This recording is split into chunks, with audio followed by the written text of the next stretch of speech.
If you are on a self-discovery journey, this podcast is for you. We will explore personal growth through storytelling, candid conversations, and practical strategies to help us navigate through life's challenges and rewards. This is your Access Has Been Granted podcast, the off season. So in this part of the episode, we're going to go over 10 transformative coaching questions that will help you in this ultimate DIY project we call life. The first two questions are going to focus on self-reflection and awareness. Question number 1, what does your ideal life project look like? And what steps have you taken towards it? Now, when you hear that question, I hope it makes your wheels turn, because we have ideas of what that life looks like, and sometimes we omit it because what we have in front of us doesn't match our manifestation or our visualization of what life should be. But I want to encourage you to live in that visualization. I want us to answer this question and write it out. This question encourages you to visualize those goals and assess their progress, fostering clarity and motivation. So just because you haven't gotten there, that doesn't matter. I want you to look at your life, visualize those goals, assess the progress that you've made so far, and get clarity and motivation on how far you need to go from here. Nothing less, nothing more. We're giving ourselves grace. Yeah, maybe we didn't stand in the paint like we said we was for January to February, but we're here now, and we're going to reassess our goals and figure out what we need to do to get back on track. Question number 2. What are the key values guiding your life decision, and how do they align with your current actions? That's one. That question made me think. I got to say that again. What are the key values guiding your life's decisions, and how do they align with your current actions? So this question right here helps you explore your core values. And if you didn't listen to season 1 of Your Access Has Been Granted podcast, episode 10 is a full episode on how do you look at your life and assess your core values. So I will suggest in this moment that if you have not listened to that episode, so please go back and listen to episode 10 of Your Access Has Been Granted podcast. And we're talking about core values the entire episode. So highlighting or exploring those core values is ensuring that the life project is aligned with what you dream. Because if you are dreaming up or visualizing a life in the future, what your next task is figuring out what life is now and what do you need to add in between to get to the life that you want to live in the future. And the third question in the self-awareness section is, in what areas of your life do you feel most empowered?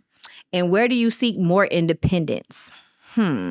This question is intended to help you self-reflect on your strengths and the areas for growth, encouraging a balanced approach to personal development and all of those areas of reflection that needs to happen in order for you to move forward. The next 2 questions is focusing on overcoming challenges. So the first one is, what obstacles have you encountered in your life project, and what have you learned from these experiences? Again, we talked about this earlier. Challenges, obstacles, they all come with lessons.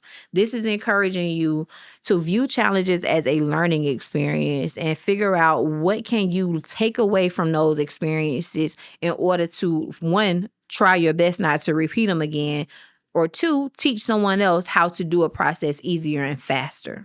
I just want to add before I move on to the next question, but that question also helps foster what we were talking about, resilience and adaptability. So I wanted to also highlight that question will also enhance those 2 tools out of that toolbox too. Just wanted to make sure y'all knew that. The next question is, how do you handle setbacks, and what strategies do you employ to stay motivated? Focusing on resilience and strategies, again, we're talking about that self-reflection piece of, when was the last time you had a challenge or a setback? What did you do, and how did you overcome it? Again, self-reflection is so important when you're talking about processing things and moving forward, because there's no way this is the first setback you ever had. There's no way this is the first challenge you've ever had. So self-reflecting on some of those past setbacks and past challenges, and how you got yourself motivated to get through them and pass them is very important through this process, again, because we're focusing on resilience, and we're also focusing on maintaining momentum through this process. The next set of questions is focusing on goal setting and planning. The first question in this section is, what short-term goals can you set to make progress on your life project? And how will you measure this success? We talked a little bit about SMART goals earlier. We even talked a little bit about SWOT analysis. And I feel like this is a place where both of those two tools live. When you talk about short-term goals and when you set them, how will you measure the success? We talked about quantities. We talked about times. You need to set a time frame. You need actionable goals that you can actually achieve within that time frame. And all of those things are very important when you're setting goals. And that one other thing that I added was that emotion. We want to make sure that we're doing it for a reason, something that's going to get us to a fulfilling moment and a feeling of accomplishment, something that we can celebrate. So remember those things. Make sure they are attainable. Make sure they're measurable, because you want to be able to measure the success, because you don't have anything to celebrate if you haven't had anything to measure. The next question is, what resources or support do you need to advance your DIY life project? And this is so important because I think I briefly spoke about a village earlier. Encouraging you to identify and seek out necessary resources or support is so important, because we can't do this by ourselves. A lot of this work is internal. A lot of this self-work is something that we have to do, but we have people around us who can help us. A lot of the reason why I became a life coach, because I wanted to be a resource for others to help push them forward. Life coaching is funny because a lot of people come into it thinking it's something like therapy, but it's a lot different than therapy by the means of you're on the bike and I'm walking next to you on the bike. So essentially, you're always going to be doing the work. I'm just there for when you feel like you're tired, and I encourage you that your legs are still working. It's all in your mind. Just think a little bit harder. Push yourself a little bit more. So at the end of the day, when you are talking about resources and support, check your village. And if your village isn't supportive, it's okay. It's okay to start rebuilding. That's why it's a DIY project. It's okay to start recreating. It's okay to repair, refurbish, anything that needs to be done in order for you to feel supported and to have the proper resources. All right, our next set of questions is focused on personal growth and development. That's what we do over here. It's all about growth and development over here. The first question in this section is, which skills or habits would you like to develop to enhance your personal growth? And I know when you first hear that, you might not think about like all of the things. That question specifically is meant to identify areas of your life that has space for some skill development, or just the development of skills that align with your DIY mindset of continuous learning. So we want to look into what habits we need to put in place. What things do we need to learn in order to get to that other side of our DIY project? The next question in that section is, how do you incorporate self-reflection and learning into your daily routine? This question is meant, obviously, to encourage you to integrate regular self-reflection and learning, not just in the off season. This needs to be something that's a part of your daily habits, if I must say so myself, so that we can ensure some ongoing personal development. And I could just give you a quick example. I do a night and a morning journal, and they're like quick journals. They're not even like long 5-minute journals, but in that journal, I'm self-reflecting on my day. I'm looking at, did I love today? Did I do well with people today? Did I do any acts of service?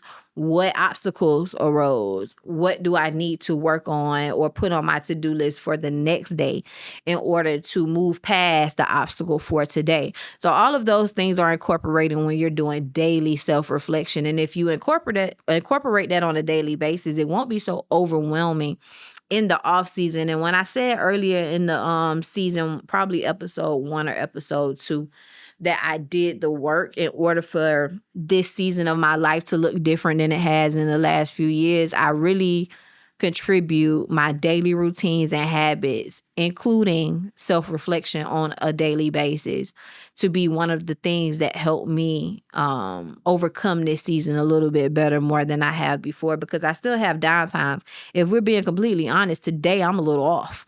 But I'm here, and we're going to continue the work that we have set out to do. Because if I was in my old ways, I wouldn't be recording today.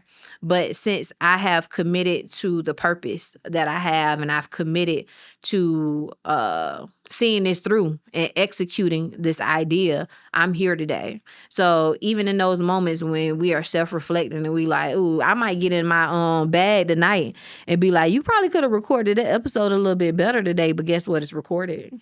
We're going to make it exist. We can make it better later. So that self-reflection on a daily basis is definitely a very big part of you getting that DIY project going and keeping it going. The next set of questions are centered around the vision of the future and planning for the future. So this question says, what legacy do you want your life project to leave behind? And how does that influence your current actions? A lot of us are going to hear that question and reflect on the fact that we are doing a lot of things that work against where we're trying to go. And I really do hope that this question and the intent of this question inspires you to think about the long-term impact of our actions of today, aligning our daily actions with the broader life and the bigger picture of who we want to be. And as soon as I said that, of course, it made me think about, I think I told y'all in episode 1, part 2, that I have started to do CrossFit. I've been there for the last 2 years, but the last year I've been consistent and disciplined. And one of the things that keep me going and keep that goal on the table for me, a part of my DIY project, is that the 39-year-old me, because by the time you see this episode, I'll be 39. Who would have thunk it? The 39-year-old me is in CrossFit and turning into an athlete for the first time in my life because I want the 60-year-old me to be healthy. I want the 60-year-old me to be independent. I want the 80-year-old me to still have muscle mass that lets me walk and run if I wanted to. So me thinking about the bigger picture and what I want the 60-year-old me and the 70-year-old me to look like is what keeps me focused on my actions today. No, all of my actions don't align with my 60-year-old self. I have plenty of life areas that I need to do work on, but there are some that I am proud of that I have developed. And this year we're going to recalibrate. We're going to focus. And by the time this episode starts, I'll be already in my fitness recalibration. By the time March comes, we'll be in season 2 of the podcast in March, something like that. So I'm trying to focus on the future every time I'm thinking about my daily task and creating habits. And that's the first thing I thought about is how I go to CrossFit every day, because the 39-year-old Brittany wants to be well at 69, 79, and 89.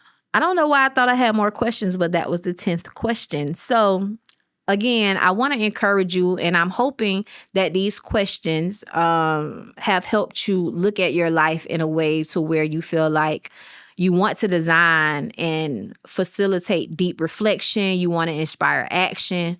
And I hope it empowered you to take charge of the personal growth and development, because a lot of times we sit in a space and we tell ourselves we can't.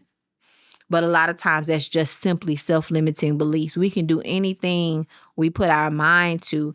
It might not be easy. It might be the most difficult thing you've ever done in your life, but you can do it. So I hope that these questions help you get unstuck. I hope these questions take you from the 54%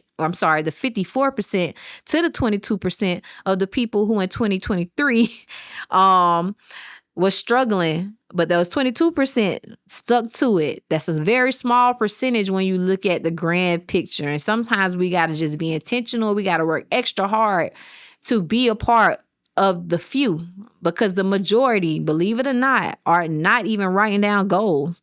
Remember from the study, only 37% of the people in the study said they were actually going to write down goals.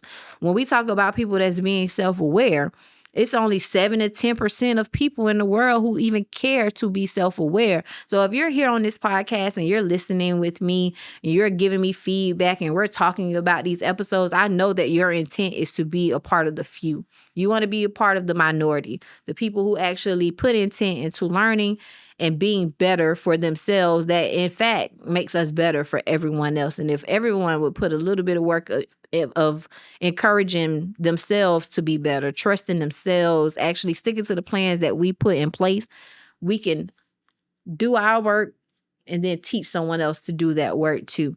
So I hope you enjoyed these questions. If you have any additional questions, add them in the comments. You can also DM me if you ever have a personal question or anything that you don't want to put in the comments or in a public space. You can DM me on Instagram. And also on Instagram in my not LinkedIn, I'm talking about LinkedIn. I have a link tree link in my bio. And in that bio, I have a contact me sheet. If you go to that contact me sheet, you can put your name, your phone number, your email address, and write me a message. And I would love for you to do that as well so that I can add you guys to my email list, because I'm thinking about doing a newsletter for season 2.